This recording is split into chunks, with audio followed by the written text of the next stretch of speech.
Ahoy! We're here for the Gilgamesh patch notes. Let's see how the audio works. I'm your host, Titan Cupcake, and I'm joined with Pawn and Clumsy. How y'all doing today? Yeah. Good, good. Okay, that looks good. Having a pretty good day so far. Nice. Thanks for joining. Of So course, far, they so all have good. very different Well, volumes, we've got a lot as to usual. cover today. We've got bonus balance, we've got skins, we've got living conquest changes, and of course, we've got the grand Gilgamesh reveal. So let's just jump into it and start talking about some bonus balance. That'll go live on April 6th.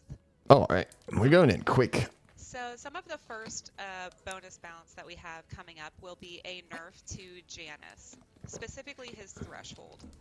Clumsy, could you tell us a little bit more about Janus's nerf? Oh, what? Yeah, for sure. I mean, we did a lot of Giannis changes, you know, finally gave him some buffs that I think he well deserved and needed. It definitely gave him some more power. It helped him out in the mid lane a lot. And while his win rate hasn't really rose that much from where, you know, he was historically on the bottom. Well, actually, we also know that his frustration definitely did go up, and a lot of that is in how mobile he is, especially with the larger map. So we wanted to touch upon threshold. You know, it gives a lot of 30% movement speed to max rank. We're really just going to be bringing that down pretty much across the board, mostly targeted towards those late ranks. So hopefully make it so you can catch up to him a little bit easier. the win rate went a little bit higher in the last patch after the second fix, so maybe fair enough. But will you talk about that, Pawn? Yeah, of course. So Tsukiyomi, definitely one of the stronger performer characters. We did adjustments, and he kind of settled out, but over time we've seen him still excel a little bit too much. So we're taking some base damage off Dr. Moon Shuriken as very well as fair. Sarigama, just to make sure that when he goes to like gank you or when he goes to pressure you, it's a bit more Wait. fair in terms of the damage output he has, as well as clear speed.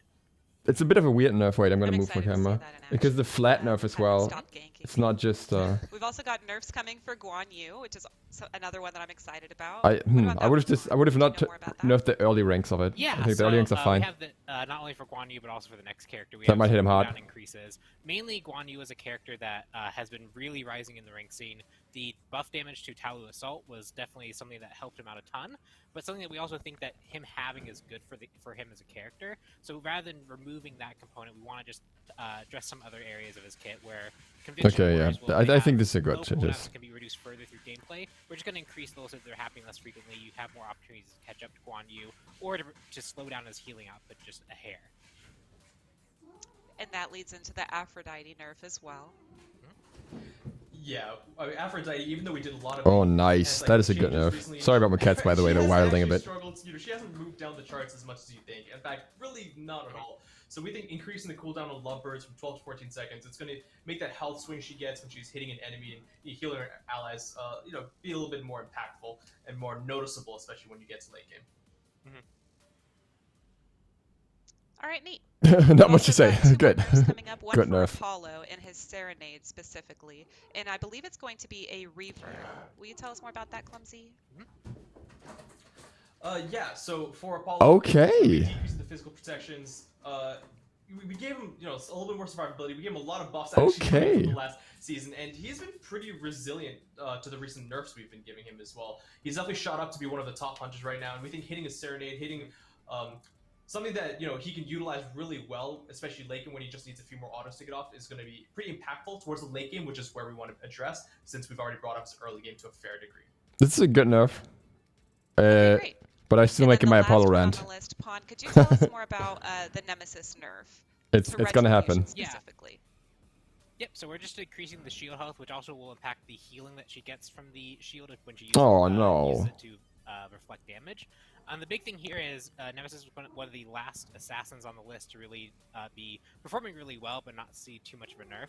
Set last patch got the Bumba's Hammer change. In this case, Nemesis is getting the Retribution shield change here, just to make sure that when you do trade with her, she's not trading as positively with her shield when she gets it off successfully. Nemesis nerf is completely appropriate. I think the shield nerf is misplaced. Well, so I'd rather have seen like a base damage or something being tackled.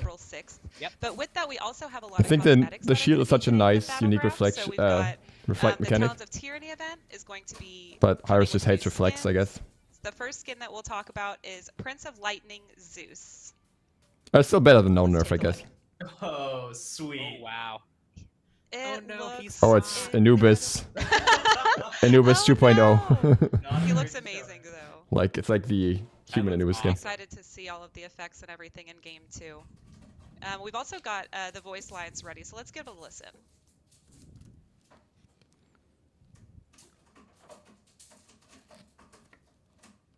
Great, another set of fools to destroy. So be it. I like this one.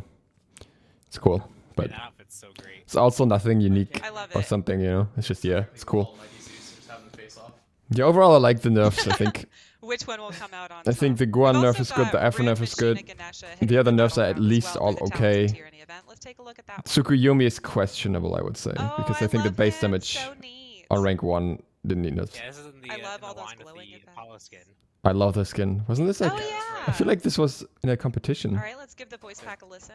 I feel like I've seen this somewhere somehow. The opener of ways. Oh, that sounds amazing. It looks amazing. I also have a note from our audio team that said that they incorporated some Middle Eastern instruments into his magical sounds. So when you get to play I want to hear that. PTS this weekend, give it a listen and see if you can point those out for yourself. Cool. We've also got fancy. one last skin that'll be coming out with the bonus update. We've got the Queen Bee Nox, and oh my Nice. gosh, Oh no. the drip. She looks incredible. Oh wait, maybe I saw them on the data mining. Sorry, I didn't make a video about that. I just realized. Just a bit hectic last days. In the back. Oh, wow. It's just beautiful. The Very bees pretty. rotating around the scepter. Yes. Let's give the voice pack a listen. Let us give them a little sting, darling. Oh my goodness, yes, yes, yes, yes, Slay Queen. Okay. I love her. I love also That felt out of Easter eggs place. like the card art. I think that was a set in the background of one of the card art that she was in, which is really neat. Nice. I love the Easter eggs in the backgrounds of the different card arts. The more you look, the more you find. Yeah. Well, that's going to wrap up all of the bonus update balance and skins that'll be hitting the battleground, but we also have some community news to go over. So the first thing that I wanted to remind everybody about is the birthday event. We still have some in-game rewards that you can earn for free through April 6th, where you can be unlocking all kinds of avatars, jump stamps, global emotes, and once you unlock 6, you will get the Kukulkan skin for free. So make sure you're logging in every day to get those rewards. We've also got a reminder that SPL is right around the corner. Finally. So April 23rd is going to be the kickoff. Yes, right? It feels like it's been forever.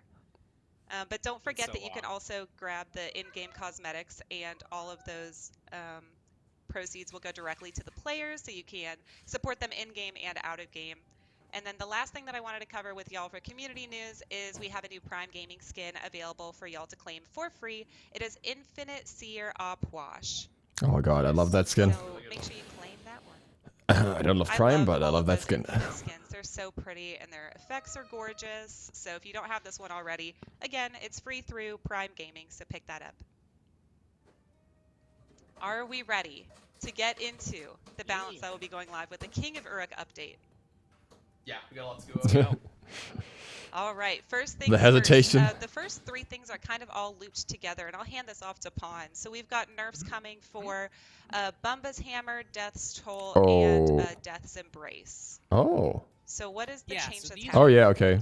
That's good. That's good. Yeah, That's so good. these are all interesting items where basically for hitting targets, you get a powerful benefit. So Bumpus Hammer, you get some health back, you get some cooldown reduction, you do some bonus damage. Death's Embrace, you get quite a bit of health back. And this was something that you could proc on immune camp, so you could stand outside of a jungle monster radius and just shoot in and hit immune targets, and you just heal up to full or get cooldowns back really quickly. It felt a little bit against the spirit of what those real items really are. Lifesteal, for example, you do have to actually engage and damage the camp to get health back. So we're just changing these items to function more to where you actually have to engage the target. Now, if you want to reset them and let them get back to full health to try and trigger on them again, sure. But now it's not so free. You have to actually invest time and positioning to go do that. That's a much bigger deal for the Death Embrace and Death Toll because Bambas that only works with ranged characters most of the time anyways. So it doesn't make a big the difference. item will now provide 10% attack speed and also provide some critical strike chance along with some changes to the passive. Clumsy, could you take that on for us? Yeah, so there's a lot of great starter item choices. Ornate Arrow and Gilded Arrows. Wow. Was one that you kind of maybe wanted to pick up, but you didn't really justify, especially with some of the counter builds. So now with these buffs, you get a lot of the passive that you kind of needed a lot more stacks, a lot more gold. That is huge. Arrow brought up front, so you're really going to just get a reward immediately on picking up the. Panda Cat was already running this a lot. Okay, cool. And then that's a huge buff. Cowl is getting a buff as well. Will you take that on, Clumsy, please? Yeah, so Leader's Cowl is one of the ones where it's a little more of a niche scenario for hunters. It's like we talked about with the Ornate Arrow. There's just a lot of great choices. So now with this change, we're getting a 15% attack speed just straight off the bat. It's similar to what we talked about. It's just a reward that you'll get. You don't really need to worry about the competing options as much. Oh, now it's an interesting deal. Not only is it a little bit better wording, so it's a bit clearer to understand. Now hunter items are worth talking about. Gods, whether or not you're outnumbering or not. So that also just makes it more upfront usable in a lot of situations. So even in a full 5-on-5 team fight where everyone's even, you are getting some benefit. Yeah. Very interesting changes. Very interesting changes. Okay. Probably good changes. This next item is getting a nerf, and I've seen it in almost every game. Sentinel's Embrace.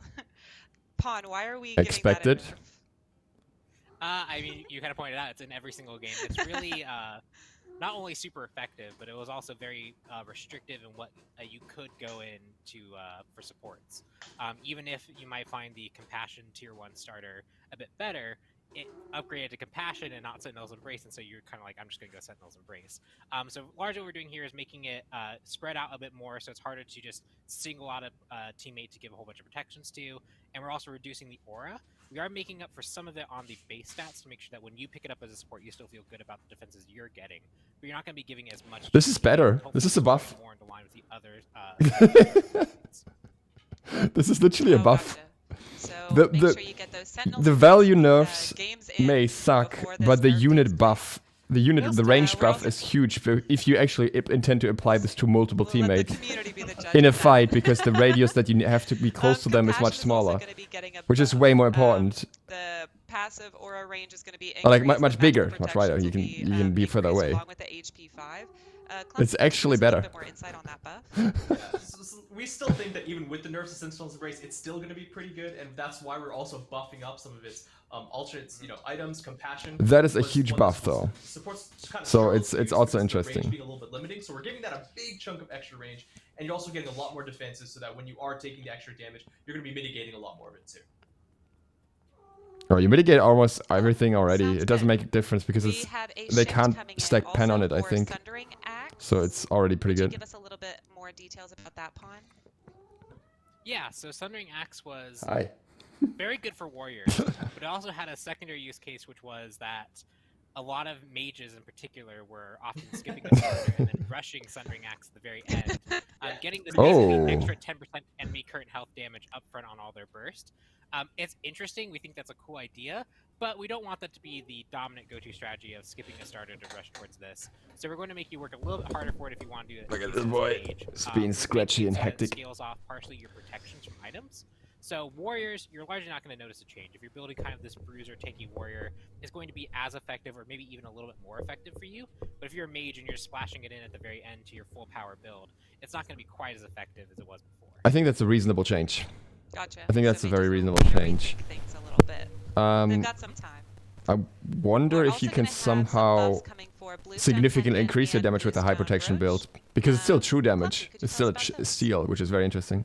Yeah, I mean, Bluestone Pendant and Brooch as well. It's just those are the starter items you really wanted as the ability characters where you're using a lot to poke your enemies and hit the wave, but it just wasn't really giving you enough punch, and that's really what we're doing here. We're just punching up both of the numbers on these items. Wait. Boost base damage from the passive. What does that mean? Pretty from the effect? From the item effect? We will also have a buff coming in for the alternate timeline. That sounds we'll be big. Decreasing the cooldown on that. Am I confusing it? What do you think? Yeah, so when we were actually designing this item, it was one of the ones that we were most scared of about like all the different starters. We imagined there was a timeline where this was the only item built by anyone, and everyone always had alternate timeline. So we were pretty scared. Oh, the Bluestone Brooch buff is pretty big. That was probably too extreme. In the overall, yeah, that is big. Used it.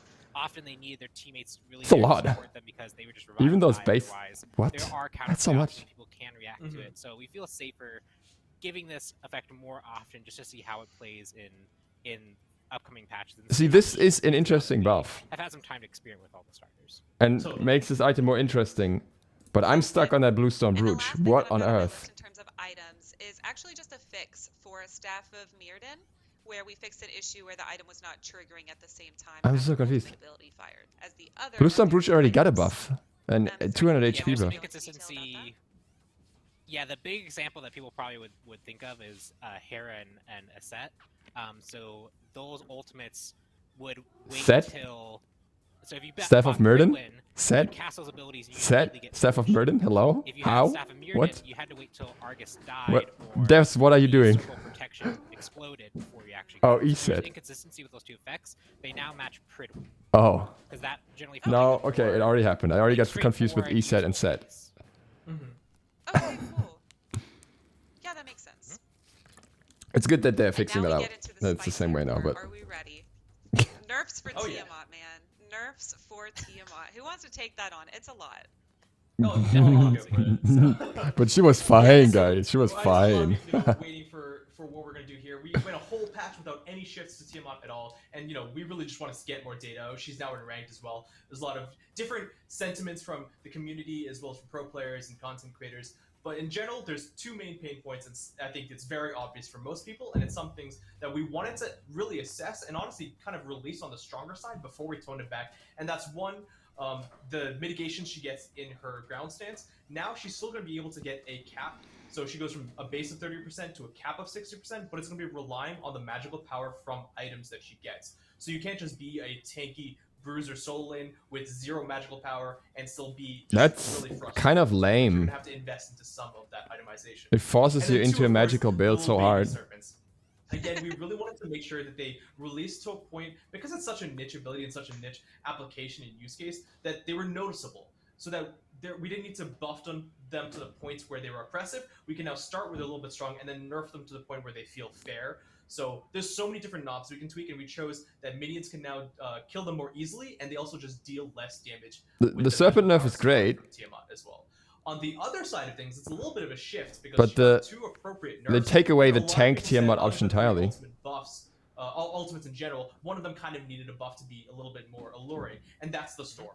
We're just going to be bumping its scaling just a little bit on both the initial hit as well as the tick to make it a little bit scarier, to maneuver around in team fights. But I think with this, Tiamat's honestly been received in a pretty good spot, kind of where we'd expect, where her high-level applications in ranked, she is winning. Hey, that's a almost fair more than you buff. might expect, but from casuals and certainly to bring that MMR down when people aren't quite used to playing her, you see her dropping down the win rate quite heavily. But I think these are going to be good steps forwards, and we're excited to see what you guys think. I don't see why they're specifically nerfing solo Tiamat, because I have not seen a single solo Tiamat feeling unfair.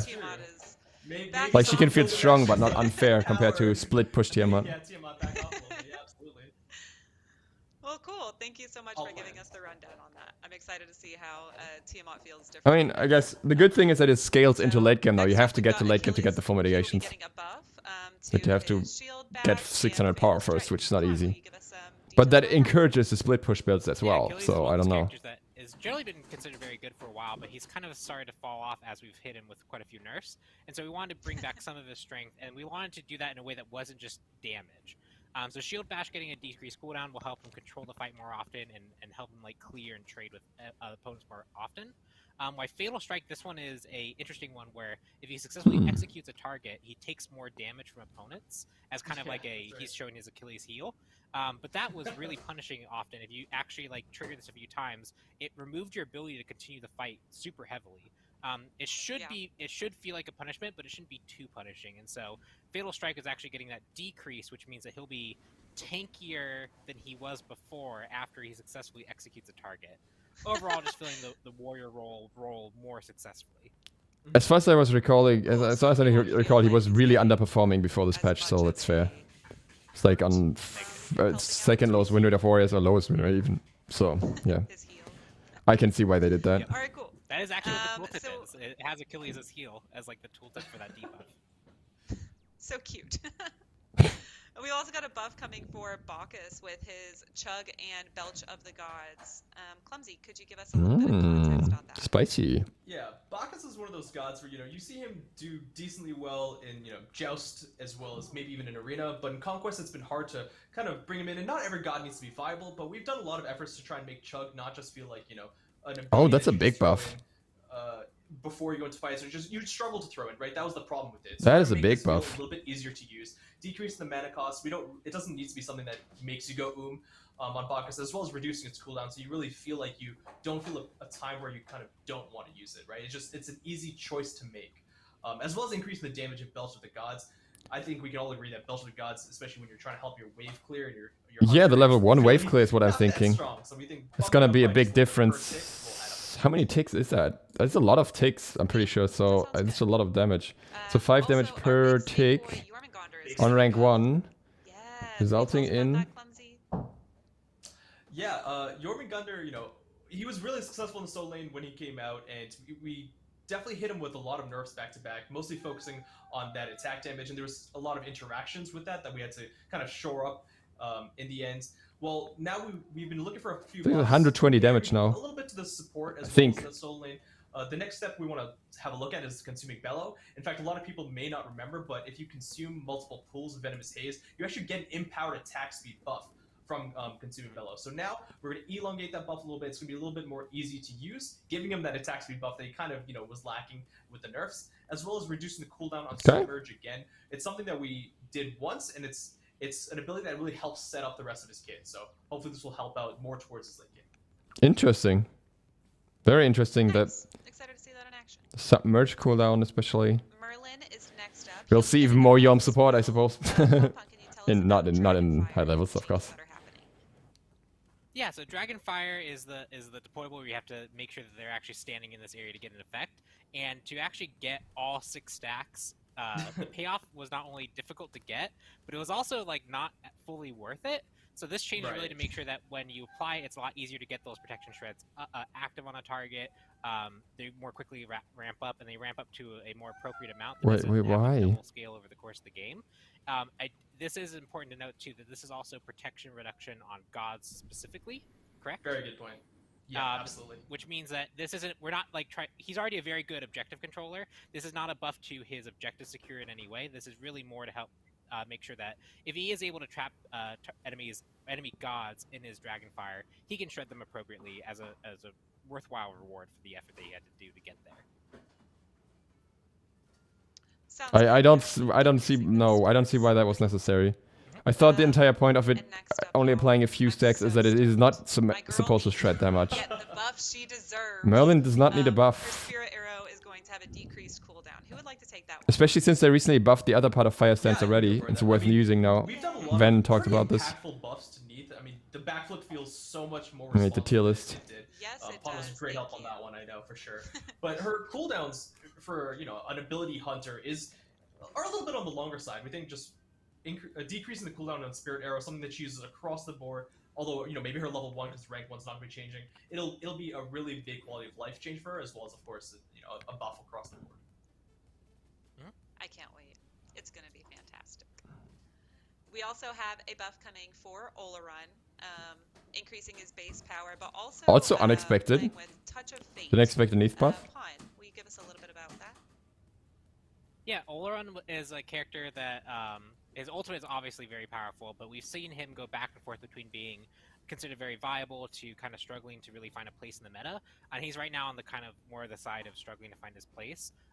We've seen this with a lot of the other major ADCs as well, but Oleron in particular, we just felt like giving him some extra base power for his basic attacks and making Touch of Fate that synergy to make sure that he does feel impactful with his basic attacks, bumping those up to make sure to give him more of a role and just in general bring him up to where he needs. Okay, that buff is fair, but I'm also still stuck on the Merlin buff that came All right, sweet. completely out of nowhere. And we have a Circuit It buff doesn't seem as well. necessary.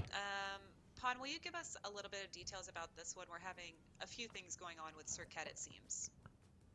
Yes, so Circuit is a character that we want to be very careful of because if we buff her too much, she has a tendency to go towards more of this tanky support build. So whenever we buff her, we want to make sure that we're buffing her more towards the assassin direction because That's where we feel like one Just rework her fair, passive. but also, It's not good with Bombas anymore. needs the most help to like be successful. So the first thing, Catalyst stacks will not only be consumed when you actually damage a target. So if you basic attack a target that has maybe a block stack or is Aegis, you'll consume all your Catalyst but not deal any damage. Now it'll actually wait until you actually damage with that basic attack. So you get through the block stacks, you get through the Aegis, then it'll actually proc and deal the damage. Makes sense so with Shelby use somehow. Passive stacks, which is just a nice quality of life for Circuit in general. And the second one is Last Breath. We're bumping up the physical power scaling. If you build more power, this true damaging ultimate is going to get more power. So you're really incentivized to build power on her, especially because this scales so well. Like this would scale pretty high then. True damage is very good. So Circuit players will have just a nice buff overall in this patch. I think our Circuit players. Circuit's in an awkward place in the meta because of the items and because of the combat style. But the scaling thing here is huge. Especially with the hybrid items with high power that are going around, like Shifters and Ancilla. But also just in general, his basic attack damage. Interesting. Yeah, Sylvanas is a Guardian who brings a lot of control and utility to the team. It's a Guardian that even I like to pick up as someone who doesn't play Guardians as much because it's just what you can do to help your team is really useful. But one thing that's always been a struggle. What you can do is build mannequin and not really play support. You can heal your That's what people do. You can damage the enemies if they're nearby, but even though your basic attacks are a radius and hits everything in that area, it's actually, you're just not doing enough because you've only got verdant growth on top of that. And so that comes to these two buffs. We're going to be buffing his basic attacks as well as his verdant growth to try and get you out of that phase a little bit earlier. I and feel a little bit better towards the late game as well. Where the they gotta be careful with Sylvanas scalings. Because he has the really high scalings already. Perfect. Thank you so much. And then last but not least, Zhonghui is getting a buff to Exposed Evil. Pon, could you give us a little bit of insight on Exposed Evil? Yep, Zhonghui, just giving that him doesn't sound a legal. little bit extra scaling on his main damage ability. Exposed Evil, this is the card, so you take damage is going to ramp up a bit more effectively, so if you're building a bit more kind of That's like big. side of Bruiser, you're going to feel this more, but that also synergizes with his 2, where he consumes it. It's going to be consumed based off how much damage it does, so this is also a buff to that component, that kind of like combination. So just in general, bringing him up, giving him some That's extra very big. magic power. You feel this like basically on the start of the game if you do like a boots rush or something or road rush. So that's exciting. Yeah. But that wraps up all of our balance. So let's start talking about the skins that are going to be coming with the update as well. So the Talons of Tyranny event will be ongoing, as it has been, and it will be releasing new skins. The first one will be Chilling Hesser Ares. Ooh. And He's he angry. looks incredible. I dig it. I do That's not good. want that chasing me down the lane. I don't want that using chains to bring me closer. Oh, it doesn't look quite as good in game, but still good. Incredible. Yeah, Let's the take the in our voice playtest, I packets. know someone was saying that their the aura was really impactful and like looked really cool. So I'm super excited to see the effects in this game. Nice. Yeah, I feel like the intimidation factor has gone up, which is a buff in itself.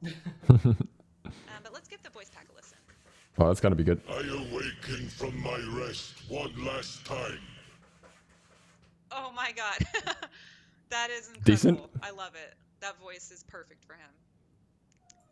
Next up, we've got Headless Horror Chiron. Again, Headless with the what? Talons of Tyranny event. Yes, the purple. The purple hits.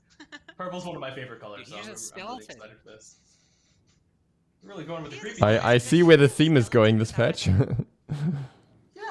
absolutely. Oh, that looks good as well. I like this a lot. This is really Oh cool. my gosh, it looks so neat. Look at where his head Okay, would be. this is actually All really those cool. flames and that's beautiful. That may be one of my favorite Being able skins. to see through his body. I Giving love me these skins where, strong like, you can World of see Warcraft through them. vibes. Like the infinite skins like we were talking about earlier with the Just Prime the Army, design of the horse, this, undead Chiron horse. skin as well. Really beautiful. Let's give it the voice pack a listen. The hunt has been called, and her victims shall now answer. Yep, voice pack checks out. Ooh, I love it. spooky. It's so spooky. With the Talons of Tyranny event, we're also going to have Lady of the Sea Discordia, which is my favorite skin from this update. Oh, Look at her. snap. Wait, This Look one's at so her. good. the little eel thing. Oh, that is It's a cool. little jellyfish cat. Yeah. Is that an eel in the old then? This one is What's way going on in too the cool old? game. It's a giant jellyfish in the old. Oh, Oh, it's a giant jellyfish. It's always what she holds in her hand. It's like a mermaid, but a jellyfish, and I am living for this. Oh my gosh, yes, yes, yes, all day. Oh, the little jellyfish's little face too. Look at the little face on the jellyfish. It does? Oh, it does, yes! Oh, I want it. And all the little iridescent... I really like the skin here. Skins here. Let's give the voice pack a listen. Let's just float along today and see where the waves bring us. That was loud. Compared to everyone else. I love it, I love it, I love it, I love it. Yes! If a jellyfish could talk. And then the last skin from the Talons of Tyranny event will be Tormented Soul Medusa. And wait till y'all see this. Medusa has such cool skins. Oh my god. This is terrifying. Such a different theme. I love the glowing. Wait. Oh my goodness, yes, yes, yes. What? And she's actually, it almost looks like she's like missing her tail part from most of her skins. Oh. Yeah, actually that's true. I didn't Oh, that is cool. A tormented spirit, right? That's literally what the skin is. That's awesome. Just throw people off by thinking he's a Nami and juke the basics. To see this one with Pawn. It's the play. I'll show you pain, and you have so much to learn. The ult's gonna be good with the fire. Oh my goodness, really like I love the chains it. like flowing off towards where her tail was. Ooh. Yeah, me too. Skulls. Fire skulls. Going on out here. Are so neat. Get him, Pawn. Whoa. Oh, I love that. I love that. I love that. Oh my gosh, yes.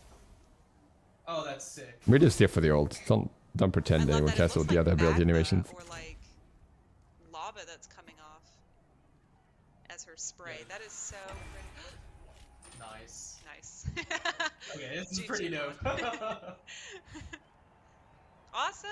Well, those are going to be That all is of the nice. That Talons is of nice. Tyranny skins that will be coming to y'all with the King of Uruk update on April 20th. I like it. We also, on 420, when the update launches, we'll have a groovy chest that will be coming with the update as well. And the first skin that we want to highlight from there will be the Fun Guy Merlin skin. I rarely ever see Medusa being played, but she gets so many skins.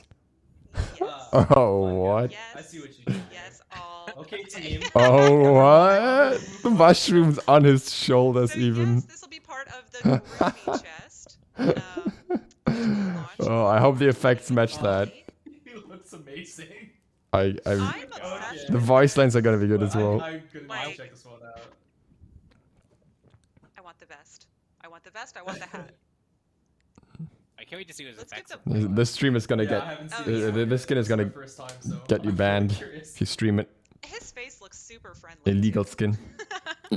But let's give the voice pack a listen and see what he has to say. All right, everybody, only good vibes here. Only good vibes. Let's go. Only good vibes. That's the Oh, only I just saw the legs and now I have And then trypophobia. the other skin that will be part of the groovy Oh chest god, is that doesn't. Peace Out Artemis. And wait till y'all No. see it. It's so Oh pretty, no. so pretty. Oh, don't look at the legs. Ooh. Oh god. Look at those legs Husky instead. They're ones. better. It's got Yes, a smiling yes, face yes, to it. yes, It's gotta yes, be. It better be. Man. Wait, and Yeah, eyes. I missed the eyes. STSX or TSK. Yeah, Yes. 100%. That has to be right. Oh yeah. It is. It is. Oh. There it is. Oh yeah, my that's god. sick. No way. That's And Artemis incredible. has a lot of skins that I really like. No but I don't know way. who one beats this Oh one my for god. me personally. Okay. I think Yeah, she's Kinda ready have to go play Artemis now. Bonnaroo or a music festival, get down with Just her for that friends, ultimate. just spread some peace and love. Yeah, I love the colors, but I love the Tusky. Oh my god. Yeah, who cares about the Artemis skin? We have this. Let's go on a nature walk. We really need to take in the beauty that's around us. You feel me? I feel you. I feel you. Let's go my on a gosh. walk. I really like what they did with the glasses, by the way. I don't know if that's And, easy to do with like that'll the wrap up all of the transparent skins that we'll be multicolored releasing thing. with the update on April 20th.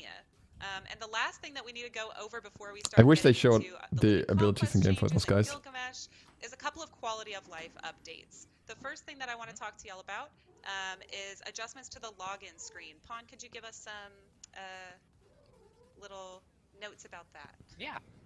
Yeah, so I'll try and keep this short because it's mostly backend stuff, but really we're making improvements to the backend for serviceability. So when you log into the new patch, you'll see kind of a login message. Whether or not there's a queue, it'll kind of put you into a queue and let you know like, hey, you're in a queue, and then log you in. In most cases, this will just be a quick message. In case there's an actual queue, it'll be a bit longer. But again, this is really to help keep things stable and just generally build serviceability. Oh, Nice. log into the game, not into match queue. Okay. Updates to that is fantastic. We also have some quality of life updates for Baba Yaga. Who would like to take those on? Again? I can also probably take that one on. I was trying to figure out which way. It's like, there we go. That way. Yeah. Yeah. So the quick of the Baba Yaga changes is really that we focus a lot on improving her ultimate. So her ultimate had some issues where, especially on some like maybe more jittery connections, you could have situations like you ult and the animations don't quite play correctly. You're walking around and your targeter and your camera will jitter. You'll start to try and fire ability and you'll like animate like you're actually throwing like an ability, but then you won't throw it and you have to like refire it. We've just done a lot of refactoring to that ability to make sure that it feels a lot smoother. So when you're playing in the new patch, it should feel like a much better experience to use Baba Yaga's ultimate. Interesting. Nice. Okay, awesome. That would be great. I know that some of this happened, but like I never The other one is knew it was a god issue. Decreased. So she self-roots herself when she casts the ultimate. That's also decreased, so it should feel quicker and more responsive to actually start moving with that ability as well. Huge. Oh, awesome. That'll feel great. And then there's only one last little quality of life update, and that will be the textures not loading. Yeah, that's right. A lot of people who actually, we found out, one of the small fixes for some people, depending on whether they're on DX9 or 11, you may see your icons or avatars with just blacked out. There's just nothing there, or even. Oh, finally! Thank you. You could have changed the texture settings. That might help you there, but for now, that's what you can do. But we're gonna have that fixed overall, so you won't have to worry about that. Great. Yay! That was such an obnoxious thing. Cover all of the balance, the That skins, didn't really make a difference. That was just annoying. Update. But next, let's talk about the first set of Living Conquest changes, the Rising Storm. Storms gather above. Discord festers below. The goddess of the salt sea, Tiamat, contorts the land as she sees fit, as she does with ally and foe alike. Now the gods stand at a crossroad. Will they stand against Tiamat's reign? What? Or join her on her conquest? Wait, what? They walling off Gold Fury? Welcome back, everybody, and how about that trailer? I'm just so pumped to get into our first Living Conquest update of Season 8. Ajax starts off with a sniff. I want to give a quick shout out to Cupcake for taking us through what's been a great update show so far, but we've still got a ton to go over, and I've got Ajax here, and I've got Pawn here. Pawn is going to be our trusty driver as we start getting into some of this. Of course, they're all louder now. Coming into 8.4. We'll just accept that. We said it at the beginning of the season. Conquest is going to be a living map, a living game mode with periodic changes that are going to be coming up in periodic updates. So the Rising Storm is our kind of internal code name for this first update, and I'll pass it along to Ajax. What's going on in SMITE, and how is the battleground transforming? Yeah, so this is a big feature that we've been looking forward to all season. We are finally here for our first update. We had just had a brand new map, and now we're going to go ahead and layer another level of change onto this brand new map. I don't really feel like the map is totally solved yet, but we're going to head and get it even spicier anyway. We're going to have a few changes that all fit according to the Smite storyline into the launch of our new god Gilgamesh. So as we all know, Gilgamesh is arriving in this update. We're going to learn more about him in a minute with Pon. But in the Smite universe, Tiamat was the savior. She banished Cthulhu. She cleansed the world of all of his corruption and madness. And the gods are still trying to figure her out. They're not really sure what she's up to. She could be good, she could be evil. She seems to be a little controlling, but not necessarily mean. But Gilgamesh shows up, and he has a history with Tiamat. He knows about Tiamat's past, and he wants to fight her immediately. That does not make Tiamat happy. So as a response, Tiamat kind of puts a twist on her map that she has created for us. She summons a great storm, as well as she causes the gardens, the hanging gardens of Babylon, to overgrow.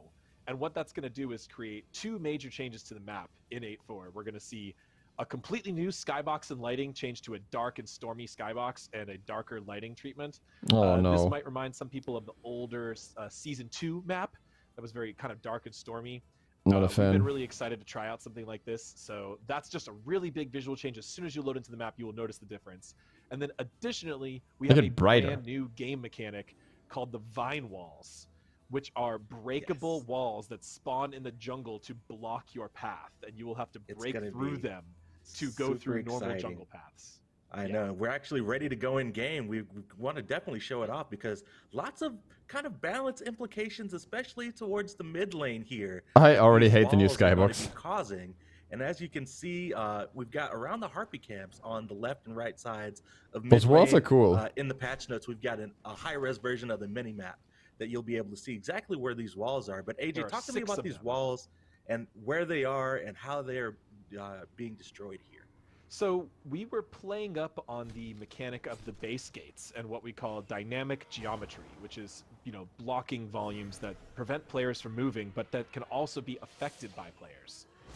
So what we have here is these. Wait, it's only basics, okay. In the middle of the map, and they're placed symmetrically. So there's one for the order side as well as the chaos side. You can see they have 2 health points as the red orbs that are floating within them. They can only be broken by basic attacks, so every wall can be broken with 2 basic attacks. They don't provide any gold or experience. They're specifically there to be unique play on how you move and how you travel through the jungle. I really like the wall mechanic. The only other important rule about them I really hate the skybox. So they will respawn when their adjacent jungle camp respawns. So as Pawn just cleared out here, he killed all the walls, but he's not killing any jungle camps. Those walls will stay down, but when you're playing more of a normal match and you're killing those mid-harpies, so every time the mid-harpies respawn, the walls will also respawn, even if they were just killed moments ago. If you just aren't killing them, then nothing will change. They'll stay there. But it creates a really scary situation here in the mid lane where you can get trapped by them, or even just breaking them, or as you're fleeing from someone or chasing down someone, they can make a big impact on the battle. Definitely. And I know just immediately as we loaded into the map, as you were saying, the skybox has been completely changed. Talk to me about a little bit of the art direction and how we've wanted to go with a little bit of a dark. The art direction is dark for the skybox. That's it. Yeah, I think this is one thing that players have talked about in Smite for a while. They wanted a bit of a, trying to think of the right word. They wanted a more serious Conquest map, right? They wanted some drama. They wanted some weight.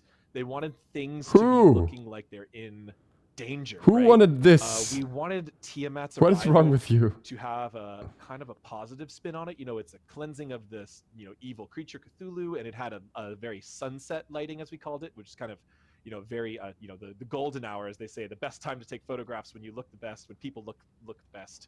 Very positive aura to it.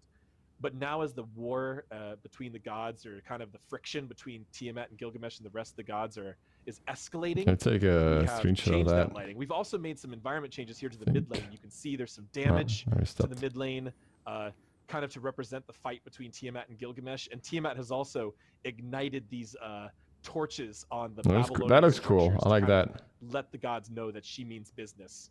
The environment team did a big pass on the lighting throughout the jungle. There is some interesting white to gray lighting to help guide you through the jungle, but still give it a darker feel.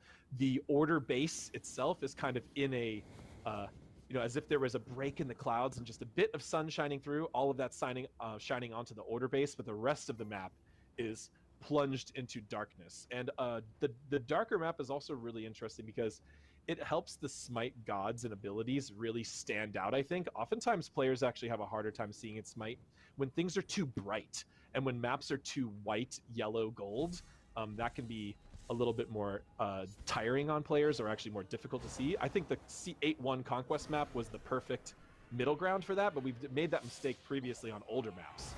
So it's just really interesting to bring in this darker lighting and no, they had the perfect middle ground, and then we're changing it. With these quarterly changes to Conquest, and we want there to be noticeable, visible changes to the map. The darker map will express my true feelings towards Conquest at all times. Really, really big in the community when we announced it at the beginning of the year, and I am super excited for players to hop into Conquest. True feelings are depression. Rising Storm, this brand new living Conquest map. The entire team internally is excited about it, and we hope players are as excited as we are. It's looking awesome, and it's definitely going to feel awesome as we continue to progress. I'm excited about the Vines, vines, but story this season.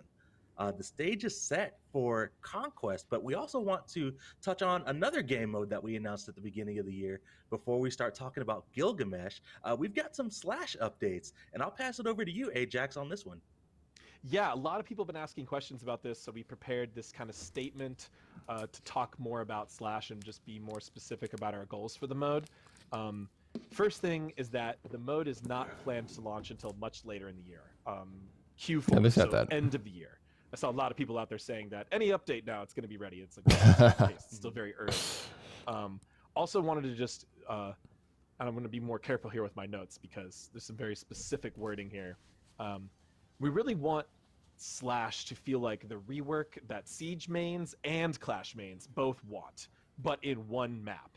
And people might be asking, why? Why do we want to make that in one map? And the answer is really because when we were looking at the problems with Siege and trying to draw on what is successful in SMITE in other modes that could help make Siege a better experience, we actually were looking at a lot of things we're doing in Clash.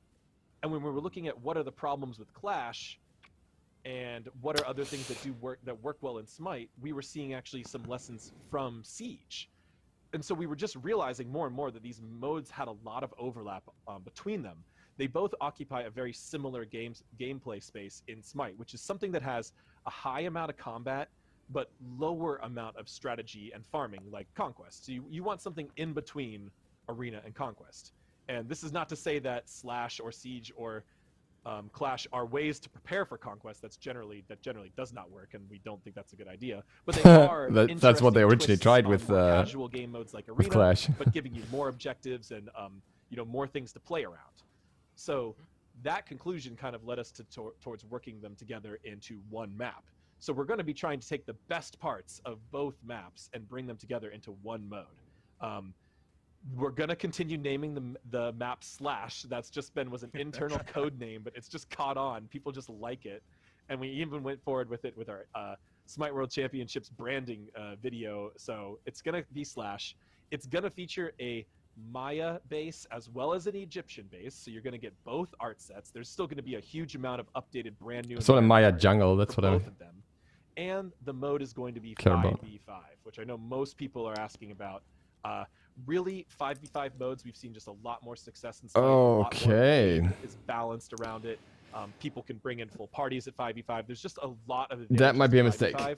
But this map is going to have a lot of Siege mechanics. So, without giving away too many spoils on the map, we're looking to keep things like lane pushing juggernauts. We're looking to keep things like teleporting. We are looking to keep a lot of Siege type mechanics as well. So this map still will feel like a Siege update, although it will be 5v5. So that's the plan right now. We're still in early testing for it. That might be a mistake, because then it's another 5v5 mode and we have plenty of those. We'll be using the Olympians to help evaluate with that, although they won't be able to tell you all about most of their early testing because of the NDAs and other agreements we have with them. But we're going to be making sure we keep the community feedback in mind as we move forward. And it's going to be a really exciting new game mode. I'm really looking forward to it. But just wanted to go ahead and get those out there, clear the air, make sure no one is confused about what our goals are for Slash. Definitely. Much appreciated, Ajax. So you've got your first set of Slash updates here on the show. I'm sure as you're ready to get, trickle out more information, we'll be posting it out on social media, possibly talking about it on future update shows. I'll wait with my judgment there. Towards the end of the year is when that new game mode. If they give it a dark skybox, though. But we've got, we went over the Conquest updates. You got an update on Slash. I kid. I feel like it's time to talk about the King. We are ready to go in and talk about Gilgamesh, the newest warrior coming to SMITE. We'll be right back on the other side of this break. And by break, he means trailer? Oh, look, it's the new skybox. I didn't realize that. It was already hinted in the trailer.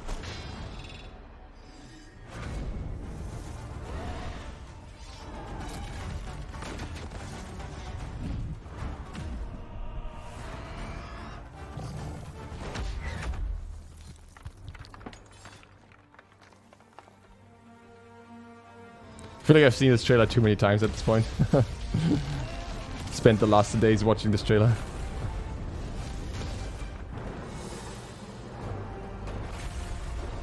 Should we move this?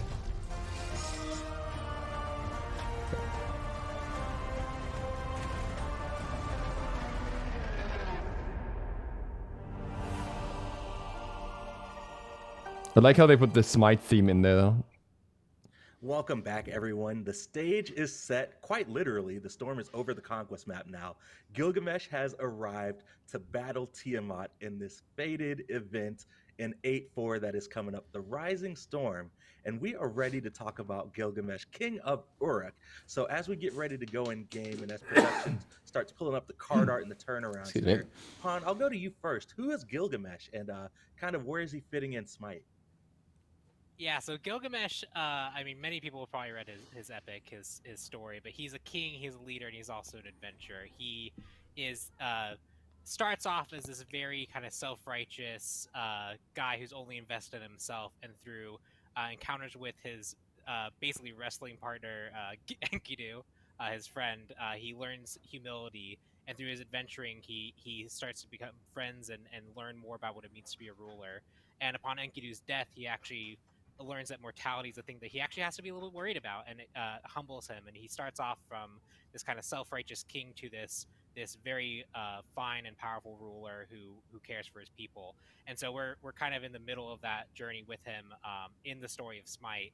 But yeah, he's just one of those like central figures in any. Whenever you're talking about like heroes' journeys or old epics, he is like the character to go to. He's like one of the first epics that we had like written down. So big historical figure, super excited to have Gilgamesh in SMITE.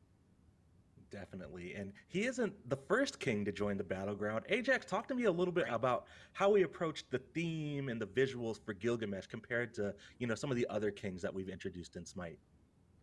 Well, Gilgamesh is special to us because he's our first god from a new region, right? The Mesopotamian Babylonian region, the modern day Middle East, which is really interesting. And there's a lot of great historical imagery. Specifically, this civilization was known for carvings in stone tablets, both imagery as well as written language, which is where the Epic of Gilgamesh comes from. When you say something is epic, it's because of the Epic of Gilgamesh. Like that was the first epic, right? Which is just really exciting to have that level of history and story into SMITE, which I know Pon went a little bit into his story, but then also now we have a completely new culture in SMITE, which we're always happy to have, and we just wanted to make sure we use that reference and that location to influence his design, his jewelry, his decoration. Look at his sword, it's like 3 orbs. I think he just looks amazing. It might stand for something. Definitely looks amazing. For the past for something. To see how he dukes it out on the battleground. I believe we are ready to go in game. And as is tradition, I will give Pon the reins to just do what it do and show us what Gilgamesh does really quick. Okay, let's go. It's a free item, yep.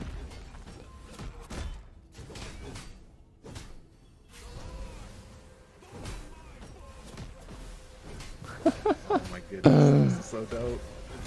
I'm getting super strong Raven vibes. Right. That's too good. Even though the sound effects. The dropkick is so satisfying. Oh my goodness. He has 2 kicks. Great. Oh my goodness. But are they combined or now not? That we've kind of given everybody just a quick glimpse at what Gilgamesh can do, they might notice that he's got a round shield just kind of flashing in his inventory.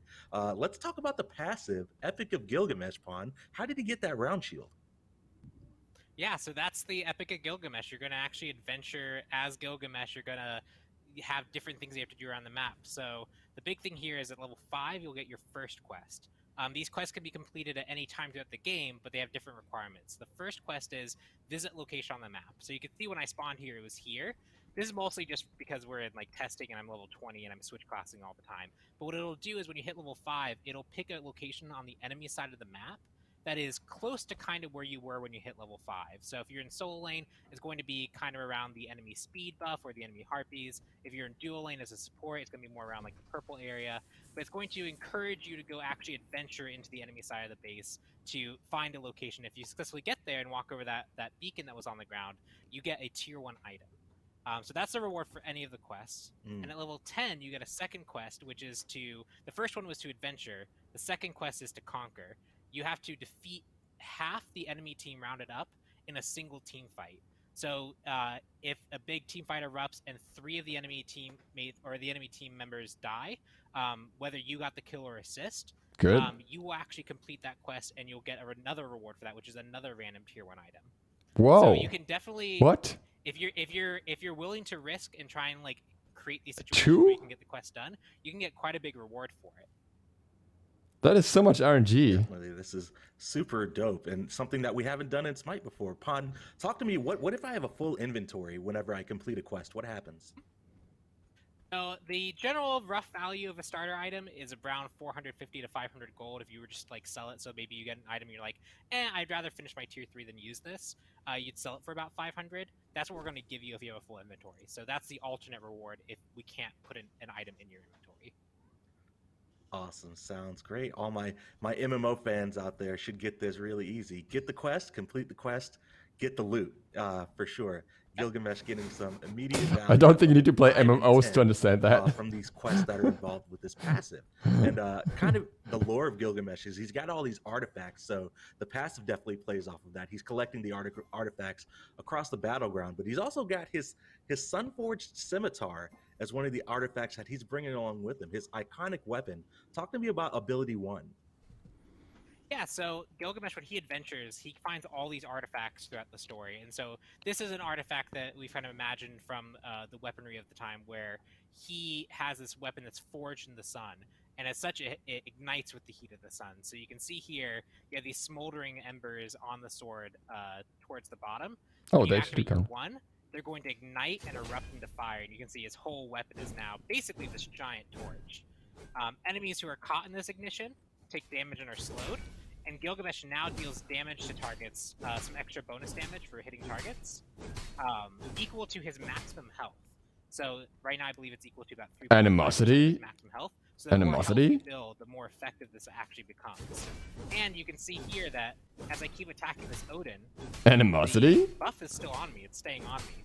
It actually extends in duration the more successful you are. So if you activate this and can keep attacking your target, you get to keep this buff for up to 12 seconds. So you can actually have this pretty much indefinitely, and you can chain it into the one going off cooldown and like activating again and getting it all refreshed.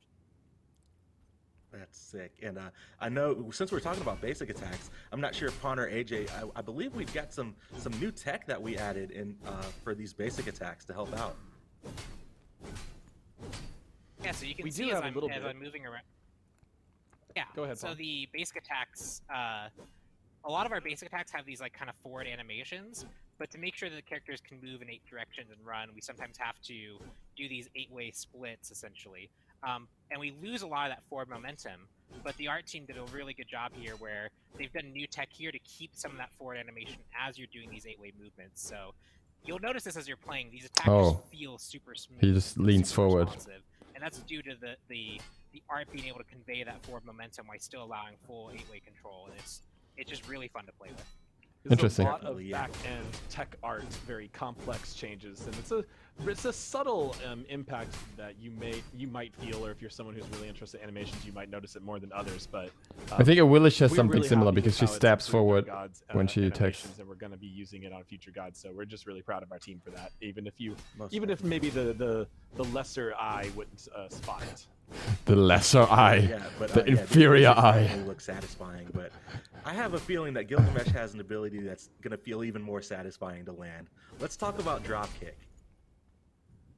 Yeah, Dropkick. This is the one that everyone has like played Gilgamesh and been like, nope, that was just cool. What I did there was just very cool. So Dropkick is what you'd expect. It's a dropkick. You dropkick an area in front of you, and you send them flying.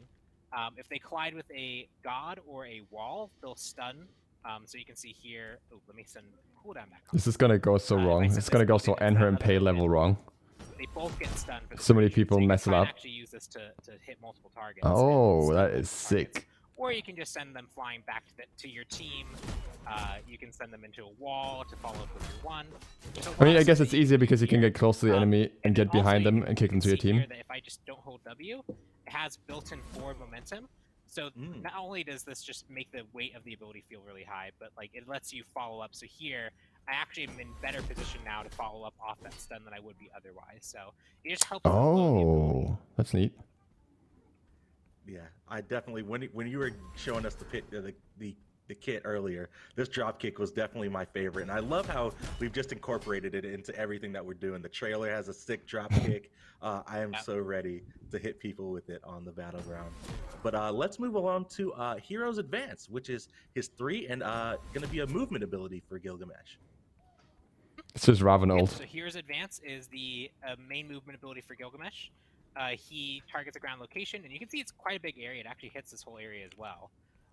But when you land, you have this field that gets created. I swear it's literally his Ravenold. Outside of it, they'll see this as like a beacon of light. And as they like run with a buff it, so you can see and bigger area. Start running towards it, I'll get some movement speed for running towards it. So this is your way as the warrior to jump into the middle of the enemy team and be like, hey teammates, we're fighting here right now. Everyone gets a boost of movement speed to get there, and then while they're inside of it, they get some of that movement speed, but they also get lifesteal equal to 10% plus a certain percentage of Gilgamesh's highest protection. So you can see a theme here. He wants to build health, he wants to build protection, he wants to be the frontline bruiser that's very hard to take down. And for doing so, you get to provide some extra damage with your 1, as well as some extra lifesteal to your teammates with the aura from the 3. Alright, that is Heroes Advance. Let's go ahead and talk about the ultimate ability for Gilgamesh, Winds of Shamash. So Shamash is someone who actually helps Gilgamesh in one of his main battles with Humbaba, a demon. He calls upon Shamash to bind the demon with his winds, and so he's calling down the winds again here. It's a range deployable circle that creates essentially a ring of wind. Targets who are inside of it take initial damage and are slowed. They take some wind damage over time, and then you can see at the end there, if they're still in it, the winds kind of turn into these threads that end up binding them, rooting and crippling them if they stayed inside of it, causing them to take extra damage. But that's not quite all. It's a lot of damage. So let's see if I can get this with Bot's Orbit. He doesn't have a power build, it's just base damage, I think. Don't want to behave. Unfortunate. This might be easier, actually, if I just spawn a... We're going to go over to the other lane, and I'm going to spawn an enemy Gilgamesh. Also, his voice pack is great.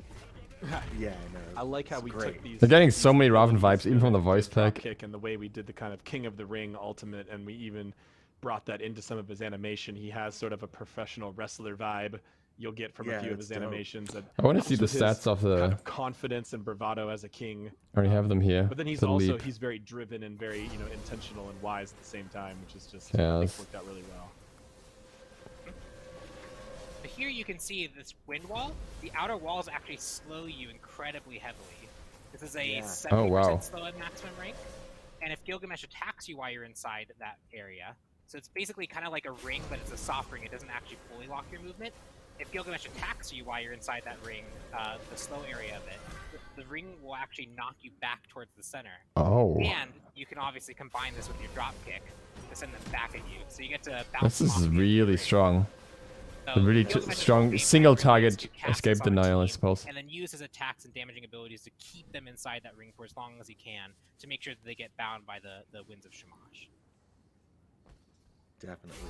I'm loving the vibes here, like AJ was saying, the professional wrestler, like, leaning towards those themes a little bit. Gilgamesh being, astute but aggressive. He's just all about the business. He is here to fight you, really straightforward. Talk to me a little bit about, what we've been seeing in playtest in terms of playstyle and where Gilgamesh is, kind of landing in Conquest. Yeah, so when it comes to playing him in Conquest, we've been playing him we've tried support, we've tried solo, and we've tried jungle. Early on, his damage was very high, so he was doing really well in the jungle, but as we've tuned balance for him, he's really found his home in the solo lane. He's very effective at boxing out opponents in lane, really fighting for lane control, and just kind of trying to pressure out opponents with the drop kick, trying to send them back into the tower or send them away from the wave. The one, because of the way the cooldown works, where when you activate it, it goes on cooldown immediately, so as you're using the stim, you can be getting the cooldown available for it again to use it. It makes you a very effective boxer if they try and actually trade with you. So I would expect to see him mostly in the solo lane, maybe a little bit of flex into the jungle role, but his support also has high potential because doing this in lane is pretty devastating. Oh my goodness, yeah, I can only imagine. Yeah, the ult has CT as well. Like, it's not even bad in that range. Lots of different things to play with here. It's kind of weird We love though the if you basic play him attack support focus and the from one him. is We just have, kind of you know, that's useless. something that a warrior hasn't brought new to the game in a little while. It does give him some flex potential as well. Potentially he could be played in the jungle, but I think he does really well in the solo lane. If you use that leap, which has a really big hit area, you can poke your enemy god and then group up the minions really well with a 3-1 combo to just clear the lane really effectively, and then you're getting a lot of swings in, so you always have a lot of uptime on that scimitar. So he plays great in both roles, honestly. And he's just a very fun god who does, like, you know, who just gets up in the mix. Really, that's what warriors are really designed to do, and Gilgamesh does that very well. Nice. Well, he will definitely be jumping in head first in 8.4 to challenge Tiamat during the Rising Storm update on Conquest. Well, that just about does it for the kit, but of course we want to show off, you know, all the recolors and take a listen to the voice pack for Gilgamesh that we've got going on. Very interesting character. The first recolor that we want to show off is the standard recolor for Gilgamesh, and it is going to be Crimson King, and I love the card art. Simple kit, but super dope. I think very strong. I love it, of course, you know. Very good CC. We had a lot of really cool colors for Gilgamesh. We had like a lot of blues and purples, and then here we have kind of this like red magenta kind of color, which just, it feels very royal, and it fits the king well. Definitely. I believe we're going to be able to have a turnaround here for this recolor as well, as we get ready for it. Are we going to be going back into the Conquest map at any point, Isaiah? I didn't plan on, but is there anything interesting that you wanted to show off? There's one more thing on the Conquest map that I forgot to show during the Conquest update section. Let's see if production Pawn can is still in the match, and he could switch to a god like Cthulhu for me. Could you do that, Pawn? We will see. Go ahead and speed yourself out to the jungle anywhere. Go to the jungle. There we go. All right, so we have another new tech art feature along with Gilgamesh's animation smoothing. We also have new foliage, invisible foliage tech. So if you activate your ultimate, forgot to bring this up. The trees will disappear around you, and as you get closer to the trees that are in your ultimate's range, they will start to dissolve away. So no longer will players be able to hide in fear under the trees while you chase them down. I kind of like the fact that the trees counted stuff. This works off of the god's height.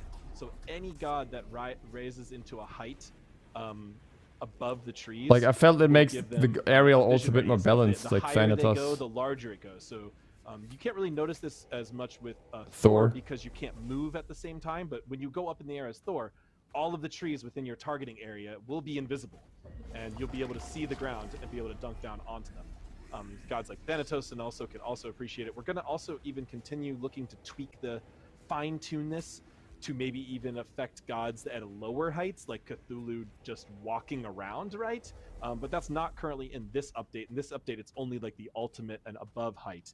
But yeah, that's a really big feature. I know players have been really asking for it since Most definitely. You know, I think that global alts are really, really strong, and you know, visibility and being able to hide behind rocks and things should be a part of mechanic of the game.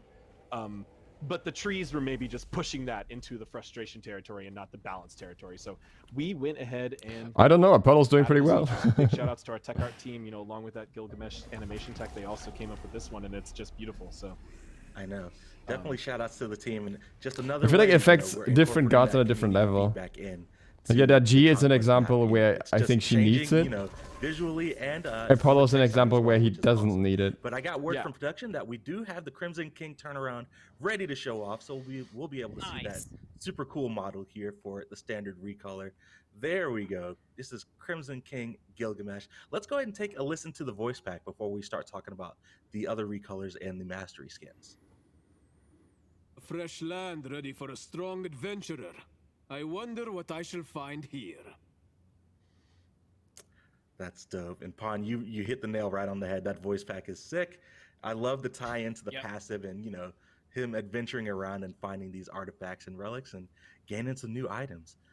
The next recolor that we have that we want to talk about is actually the Season Pass 2021 recolor. We've got Ascended Gilgamesh going to be coming up here. So if you've picked up that Season Pass 2021, you'll be able to unlock this limited recolor as soon as Gilgamesh goes live on April 20th. I didn't even realize his hair is like his beard.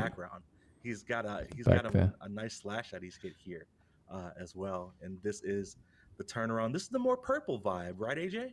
This looks like a Guan Yu skin that we already have. Historically, the color of royalty in lots of other cultures, so made a good sense as a recolor for him. But I think his default is the most historical. But then we explored a few others on the recolors, and then his card art for the mastery, I'm really big fan of. Because obviously the color choice for mastery, we don't have a lot of flexibility on the color choice for mastery, but we did get a little creative with the card art, which I really love. Definitely, he's definitely flexing that's my on favorite him. card art.